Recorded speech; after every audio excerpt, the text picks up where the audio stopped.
अन्य समाचारों गांधीनगरથી જ્યાં કલોલમાં પીવાના પાણીના સેમ્પલ ફેલ થયા। પાણી મુદ્દે કલોલ નગરપાલિકા ફરી સવાલોના ઘેરામાં આવી છે। આરોગ્ય વિભાગે લીધેલા પાણીના તમામ સેમ્પલ ફેલ થયા છે। ભૂગર્ભ પાણીના ટાંકા પર ગંદકીના ઢગલા જોવા મળ્યા હતા। પાણી સપ્લાયની કુંડીનો મેઇન કોક જ ગંદકીથી ભરાયેલો છે। પાણીના ખુલ્લા ટાંકાઓમાં પ્રાણીઓ પણ પડી શકે તેવી સ્થિતિ છે। અનેક વિસ્તારોમાં પાણીની પાઇપલાઇનમાં લીકેજ યથાવત છે, તો સત્વરે લીકેજ દૂર કરવા માટે આરોગ્ય વિભાગે તાકીદ કરી છે। આરોગ્ય વિભાગે નગરપાલિકાને ક્લોરિનેશન કરવા માટે સૂચના આપી છે। પાણીના ટાંકા સપ્લાય કુંડી સાફ કરવા સૂચના અપાઈ છે, તો સમયસર કામગીરી ન થાય તો રોગચાળો વકરવાની ભીતિ પણ સેવાઈ રહી છે। આરોગ્ય વિભાગ દ્વારા પાલિકાને કરવામાં આવેલી રજૂઆત પણ સામે આવી છે, જેમાં રોગચાળો વકરવાની ભીતિ વ્યક્ત કરવામાં આવી છે। પાલિકાની આ બેદરકારી સામે સ્થાનિકોમાં પણ રોષ છે। શારદાનગરની અનેક સોસાયટીઓમાં ક્લોરિનેશન વગર જ પાણી અપાતું હોવાના આક્ષેપો ઉઠતા રહ્યા છે।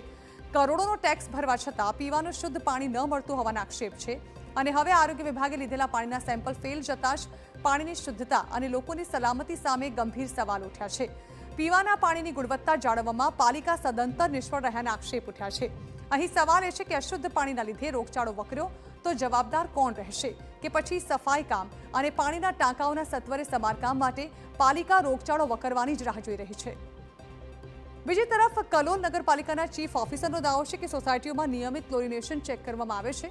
પાણી સપ્લાયની તમામ ટાંકીઓમાં સુપર ક્લોરિનેશન થતું હોવાનો દાવો કરાયો છે। નગરપાલિકાએ પાણીની ગુણવત્તા જાળવવાનો દાવો કર્યો છે।